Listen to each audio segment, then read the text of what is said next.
Assalamualaikum warahmatullahi wabarakatuh. Salam dan bahagia. Yang terhormat dosen penguji Bapak Didik Subianto MM. Yang terhormat dosen penguji 1 Bapak Syamsul Hadi SEMM. Yang terhormat dosen penguji 2 Ibu Epsilandri SEMM. Terima kasih atas kesempatannya. Di sini saya Lia Nur Utami dengan NIM 20208196 ingin mempresentasikan hasil penelitian saya yang berjudul Pengaruh Etika Kepemimpinan, Budaya Organisasi, dan Intelektual Kapital terhadap kemampuan berinovasi karyawan pada Badan Pengembangan Sumber Daya Manusia atau BKPSDM Kabupaten Bantul.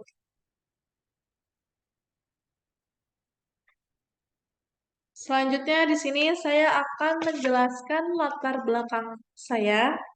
Yang pertama ada etika pada seorang pemimpin di dalam perusahaan. Etika kepemimpinan ini bisa menjelaskan konsep dan moral seorang pemimpin di dalam perusahaan. Kepemimpinan dan budaya organisasi ini memiliki sebuah hubungan yang positif di dalam perusahaan karena seorang pemimpin memiliki ciri khasnya dalam berpemimpin, memiliki cara yang berbeda-beda dalam memimpin, sehingga bisa memiliki sebuah hubungan yang sangat erat. Lalu yang kedua ada budaya organisasi yang ada di dalam perusahaan. Dengan adanya budaya organisasi di instansi pemerintah ataupun organisasi, bisa mengarahkan pada pertumbuhan dan meningkatkan sumber daya manusia yang unggul. Budaya organisasi ini bisa meningkatkan dan mengembangkan sumber daya manusia, sekaligus bisa menjadi nilai tambah untuk karyawan dalam memberikan pengaruh positif terhadap perusahaan. Lalu yang ketiga ada intelektual dalam meningkatkan kinerja karyawan. Secara khusus, intelektual ini di Indonesia masih sangat terbatas. Ini merupakan sebuah dampak dari penggunaan intelektual terhadap kinerja di Indonesia. Pada pengembangan teoritis ilmu manajemen, khususnya pada intelektual kapital, untuk bisa meningkatkan kinerja karyawan secara langsung ataupun tidak langsung, dan bisa meningkatkan hasil kinerja pada karyawan. Lalu yang terakhir ada membangun dan memperluas proses pada pembangunan inovasi melalui pengetahuan eksternal untuk meningkatkan kemampuan berinovasi pada karyawan di dalam perusahaan. Di era digital seperti saat ini, di era teknologi yang semakin canggih seperti saat ini, banyak sebuah perkembangan yang sangat pesat, sehingga bisa menciptakan sebuah teknologi baru, produk baru, sehingga inovasi baru. Dengan adanya teknologi baru ini, yang sudah tersedia dan mudah diakses oleh siapapun, bisa diakses oleh anak muda, orang tua, itu bisa sangat mudah mengakses. Sehingga dengan mudahnya terakses ini bisa menjadikan peluang untuk berinovasi. Oleh karena itu, penting untuk mengkaji dan memproses yang bisa mempengaruhi peluang inovasi di bidang ini. Lalu untuk research gap di penelitian saya ini, saya sudah melakukan sebuah observasi di lapangan dan menangkap sebuah fenomena yang terjadi di BKPSDM Kabupaten Bantul ini, yaitu di mana memiliki kemampuan berinovasi yang rendah secara presentasi tidak banyak dalam penggunaan sebuah teknologi terhadap karyawan. Hal ini bisa disebabkan karena beberapa faktor. Yang pertama yaitu faktor usia, lalu yang kedua faktor pendidikan, sehingga tidak semua karyawan di BKPSDM ini bisa menggunakan teknologi. Lalu untuk rumusan masalahnya, di sini yang pertama ada apakah etika kepemimpinan berpengaruh positif terhadap kemampuan berinovasi? Yang kedua, apakah budaya organisasi berpengaruh positif terhadap kemampuan berinovasi? Yang ketiga, apakah intelektual kapital berpengaruh positif terhadap kemampuan berinovasi? Dan yang keempat, terakhir ada apakah etika kepemimpinan, budaya organisasi, dan intelektual kapital berpengaruh secara simultan terhadap kemampuan berinovasi. Lalu di sini ada kajian teori. Yang pertama ada etika kepemimpinan. Etika kepemimpinan adalah sebuah tanggung jawab utama dalam berhadapan dengan sebuah konflik di antaranya karyawan dan mempertunjukkan suatu landasan yang dilakukan dengan baik untuk karyawan. Etika kepemimpinan menurut JDDKK itu bisa mengacu pada bagaimana pemimpin dalam memimpin karyawannya sekaligus bisa memahami sebuah aturan, nilai, dan norma yang berlaku di dalam perusahaan. Dalam hal ini, etika juga dapat menjadi salah satu kunci utama keberhasilan suatu perusahaan. Berdasarkan definisi etika kepemimpinan menurut para ahli, maka dapat disimpulkan bahwa etika kepemimpinan adalah sebuah tanggung jawab utama dalam berhadapan dengan sebuah konflik antara karyawan dan bisa mempertunjukkan suatu landasan yang dilakukan dengan baik untuk karyawan. Para pemimpin yang memiliki etika di sini bisa mewujudkan kebijakan yang dapat mengarahkan karyawan dalam membuat keputusan yang dapat menguntungkan untuk kepentingan perusahaan. Lalu untuk indikator etika kepemimpinan ini, yang pertama ada menghargai orang lain, yang kedua ada melayani orang lain, yang ketiga ada objektif, yang keempat ada kejujuran, dan yang kelima ada membangun komunitas. Lalu yang kedua, yaitu ada budaya organisasi. Budaya organisasi adalah sebuah multi-aset yang telah dipertimbangkan secara luas dalam berbagai aspek gaya kepemimpinan yang berbeda, metode dalam pengambilan keputusan, bekerja sama, dan menetapkan sebuah tujuan yang diinginkan perusahaan. Budaya organisasi ini dapat diartikan sebagai nilai, etika, keyakinan, ataupun standar yang bisa dan telah diterapkan dan disepakati oleh anggota ataupun anggota yang lainnya di dalam suatu organisasi.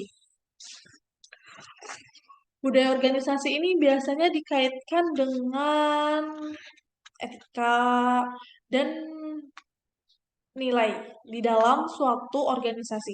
Dengan demikian, budaya organisasi ini bisa menjadikan komponen dasar dalam peninjauan langsung terhadap perilaku karyawan yang melakukan sebuah pekerjaan maupun melakukan interaksi dengan yang lain. Dengan menerapkan budaya organisasi, maka dapat meningkatkan kualitas kinerja dan bisa menjadikan suatu keberhasilan bagi karyawan. Untuk indikator budaya organisasi ini ada yang pertama memberikan perhatian, yang kedua ada berorientasi kepada semua dan kepentingan karyawan. Yang ketiga ada agresif dalam bekerja. Yang keempat ada mempertahankan dan menjaga stabilitas kerja. Lalu selanjutnya ada intelektual kapital. Intelektual kapital adalah seperangkat sumber pengetahuan yang menjadikan dasar untuk menciptakan keunggulan kompetitif. Intelektual kapital ini memiliki sumber yang berasal dari nilai dan kemampuan dalam melakukan sebuah tindakan pada sebuah pengetahuan. Intelektual kapital ini dapat meningkatkan nilai pada perusahaan dalam meningkatkan daya saing. Namun, banyak juga perusahaan yang mengutamakan aset yang berupa seperti tanah, sertifikat, mesin, sehingga banyak yang meningkatkan profitabilitas perusahaan. Hal ini bisa menyebabkan perusahaan bisa mengabaikan sebuah aset non-fisik yang dimiliki oleh karyawannya yang berupa seperti pengetahuan, pengalaman, inovasi, kreativitas, serta kemampuan dalam menggunakan teknologi. Untuk indikator kemampuan berinovasi ini yang pertama ada Value Added Intellectual Coefficient atau VACE. Yang kedua ada Value Added. Dan untuk kajian teori yang terakhir ada kemampuan berinovasi. Dalam lingkungan bisnis yang kompetitif seperti saat ini, kemampuan berinovasi memiliki faktor yang penting dan memiliki sebuah perkembangan dalam perusahaan. Seiring dengan perkembangannya zaman yang semakin canggih, teknologi juga yang semakin canggih, yang semakin memiliki sebuah aplikasi yang terbaru, dengan perkembangannya zaman, maka selera masyarakat pun juga ikut berubah. Pelaku usaha, pembisnis itu harus selalu berkembang. Ketika persaingan global yang semakin ketat, maka kemampuan berinovasi ini sangat penting sekali bagi perusahaan. Kemampuan berinovasi merupakan sebuah faktor kunci utama dalam meningkatkan kepuasan pekerja karyawan. Lalu untuk indikator kemampuan berinovasi ini, yang pertama ada sebuah teknologi, yang kedua ada proses inovasi. Lalu di slide yang kelima ini ada sebuah variabel saya yang saya gunakan dalam penelitian saya.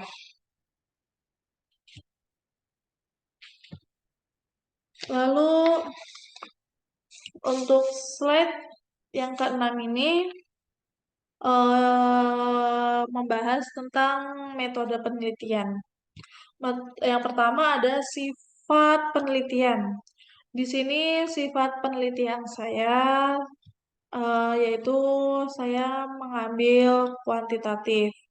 Kenapa saya mengambil kuantitatif? Karena di sini saya ingin mengetahui sebuah hasil dengan berupa angka. Apakah bisa berpengaruh atau tidak berpengaruh. Lalu yang kedua, ada populasi dan sampel. Populasi dan sampel pada penelitian ini yaitu seluruh karyawan Badan Kepegawaian Pengembangan Sumber Daya Manusia Kabupaten Bantul. Jadi di sini saya menggunakan populasi dan sampel pada seluruh karyawan di BKPSDM. Metode dan pengumpulan data ini saya menggunakan cara atau metode yaitu penyebaran kuesioner dengan Google Form yang lalu disebar ke seluruh karyawan di BKPSDM Kabupaten Bantul. Lalu teknik analisis datanya di sini saya menggunakan teknik analisis regresi linear berganda. Lalu selanjutnya di sini ada hasil reliabilitas eh, ya, pada penelitian saya.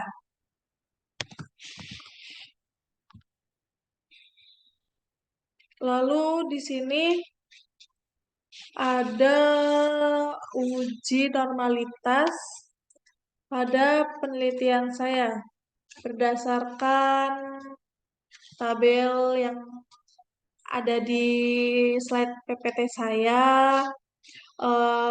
Uji normalitas ini uh, menggunakan metode Kolmogorov, Sirmov, uh, dan hasil pada penelitian uji normalitas yang telah saya lakukan ini dapat disimpulkan bahwa pada tabel di atas di sini menunjukkan bahwa regresi pada penelitian ini telah memenuhi asumsi normalitas. Lalu di slide selanjutnya ini ada hasil uji regresi linear berganda. Berdasarkan perhitungan data ini yang telah saya lakukan, yang pertama ada nilai koefisien konstanta sebesar minus 253 dengan hasil yang negatif ini dapat diartikan bahwa tanpa adanya variabel etika kepemimpinan atau X1, budaya organisasi X2,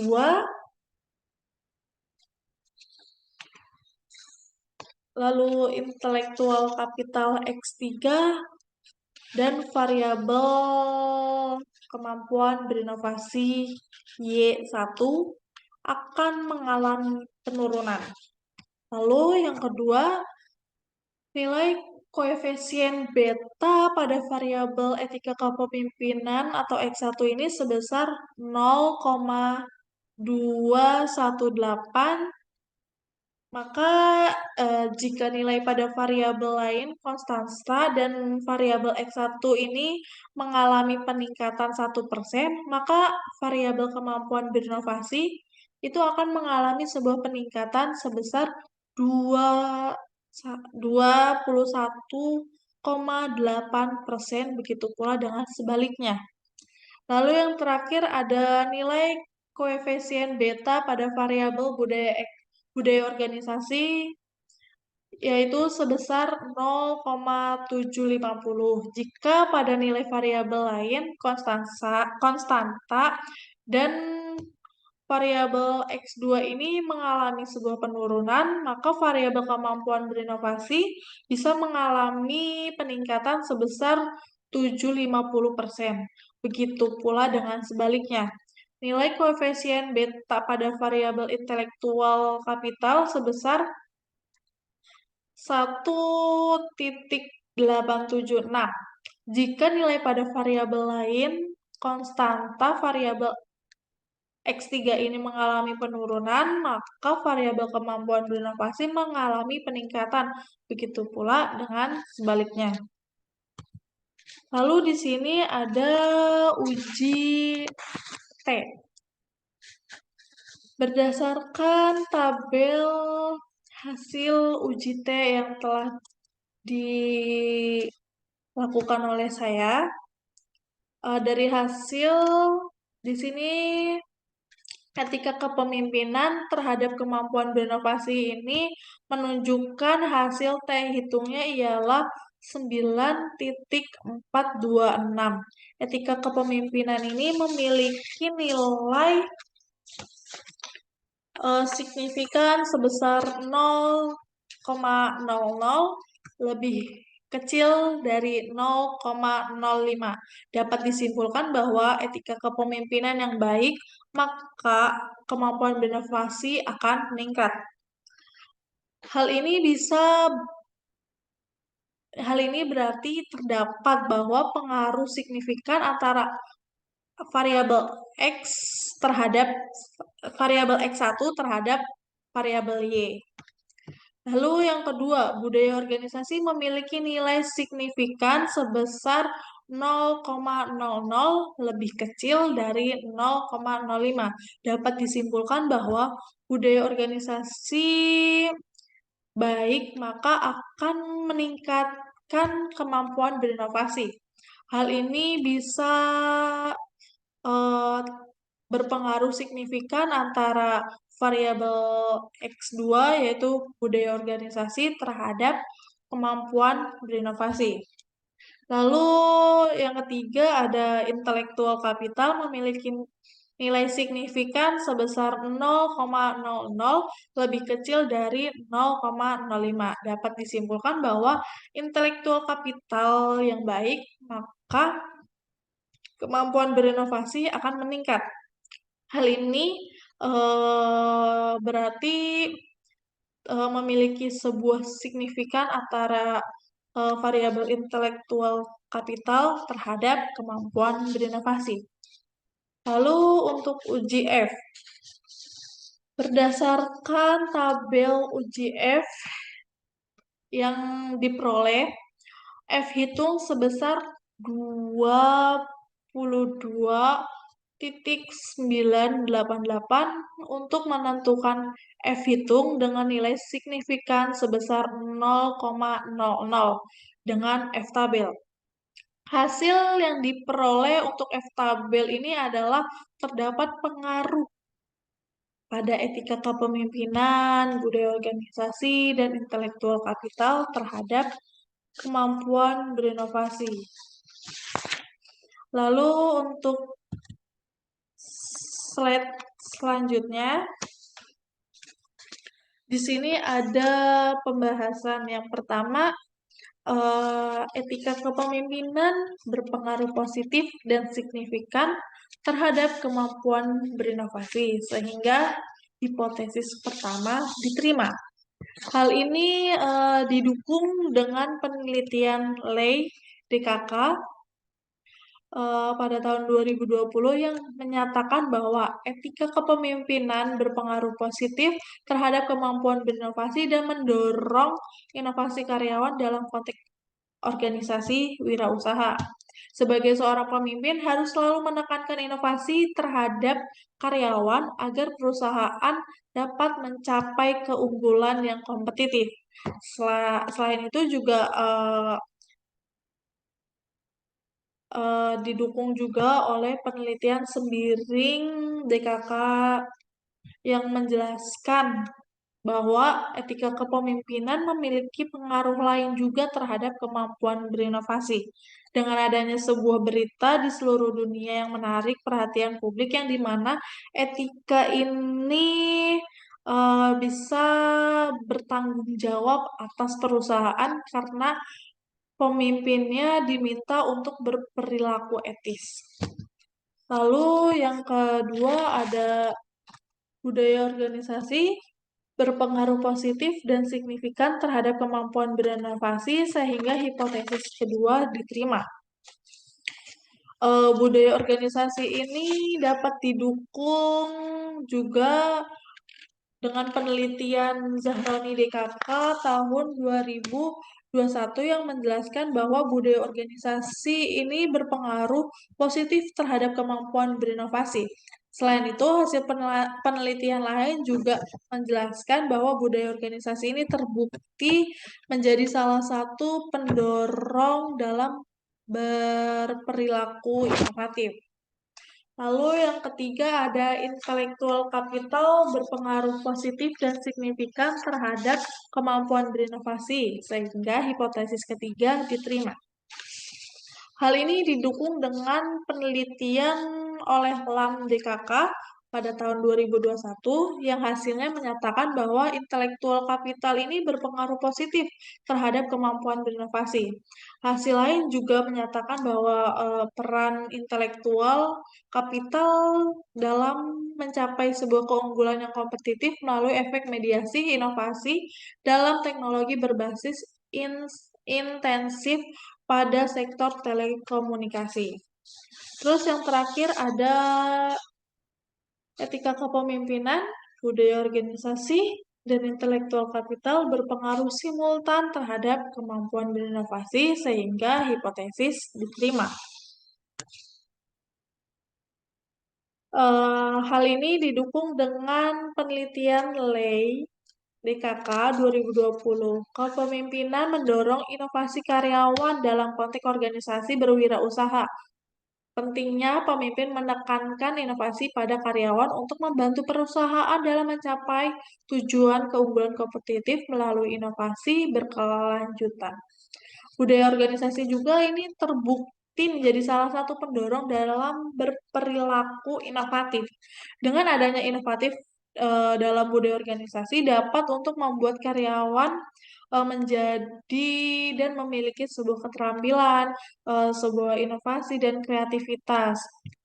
Hal ini juga tidak terlepas dari adanya inovasi. Budaya organisasi tidak hanya bertindak inovatif, namun juga dia bisa menciptakan perilaku inovatif bagi orang lain. Lalu studi literatur yang menjelaskan mengenai tentang intelektual kapital ini bisa mencapai sebuah keunggulan yang kompetitif melalui efek mediasi inovasi dalam teknologi yang berbasis intensif pada sektor telekomunikasi. Lalu hasil pada penelitian lain juga menyatakan bahwa kerjasama pada tim merupakan suatu hal yang sangat kolaboratif untuk bisa mendukung dalam meningkatkan pertumbuhan kemampuan berinovasi dan kepuasan kerja terhadap karyawan.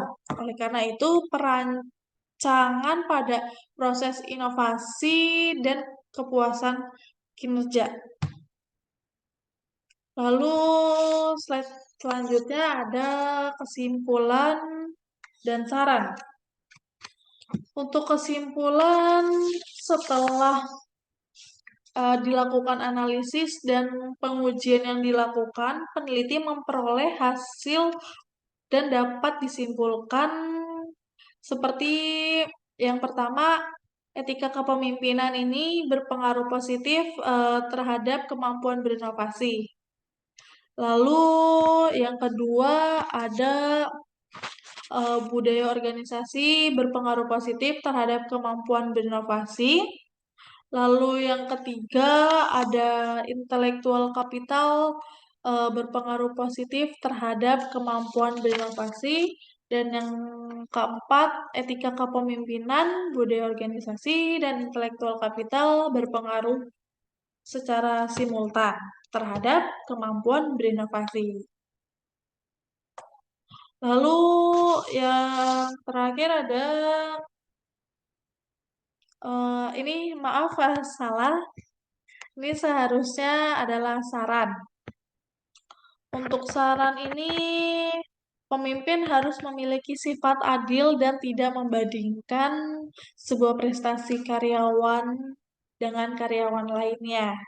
Jadi untuk para pemimpin jangan suka membandingkan sebuah prestasi antara karyawan A dengan karyawan B. Mungkin karyawan A punya kelebihan yang lain dan karyawan B mungkin juga punya kelebihan yang lain. Terus untuk yang kedua ada performa yang baik ditandai dengan adanya kualifikasi pada produktivitas dan keahlian karyawan. Yang ketiga, di dalam perusahaan seharusnya saling berkomunikasi setiap individu. Ini komunikasi harus benar-benar terjaga antara karyawan dengan karyawan yang lain, antara pemimpin dengan bawahannya tuh harus saling terjaga. Lalu yang terakhir, pegawai di dalam organisasi aktif terlibat dalam menciptakan dan mengembangkan ide-ide inovatif. Yang terakhir ini harus untuk tetap aktif demi eh, mencapai tujuan yang diinginkan untuk perusahaan. Sekian presentasi yang saya lakukan. Mohon maaf jika ada kurang atau salah kata yang telah saya ucapkan. Wassalamualaikum warahmatullahi wabarakatuh.